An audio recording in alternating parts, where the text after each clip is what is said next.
Mheshimiwa Rais, nataka nijibu kiongozi wangu, kiongozi wa Azimio, Mheshimiwa Kalonzo Musyoka.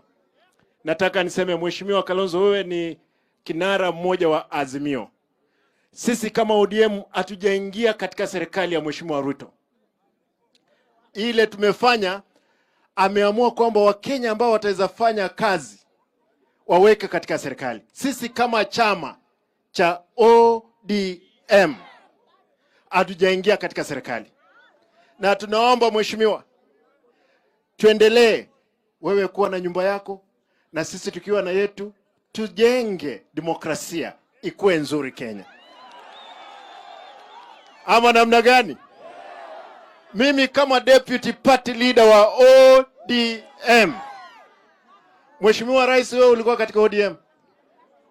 Na mimi nimesema pale mbele ni kwamba ukipata kuna shida hapo UDA, sisi tunakaribisha wewe kama kijana wetu katika chama cha ODM. Ama namna gani? Mnakubali ikuwe namna hiyo? Mheshimiwa, kitu cha mwisho naomba tafadhali, kwa sababu leo hii tuko na hii amani kwa sababu umeweka serikali ya umoja. Hawa vijana wetu ambao wengi walikufa katika maandamano, na wewe mwenyewe umesema hawa wafidhiwe, hawa wa GNC.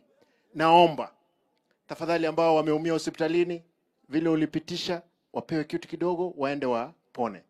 Kwa sababu nyinyi, ukweli wa mambo, mmeamsha sisi viongozi, wacha rais. Kwa sababu wengine tutaweza kuwa tunazunguka rais hapa karibu, atumwambie ukweli. Lakini sisi viongozi pia tumeanguka katika kazini.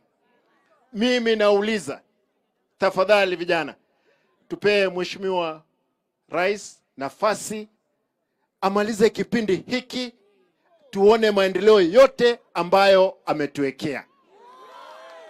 Si ndio? Kwa hivyo mimi niko pamoja na nanyi kwa sababu mimi ni msemaji rasmi wa OMO. Mudetengwa neka gusi.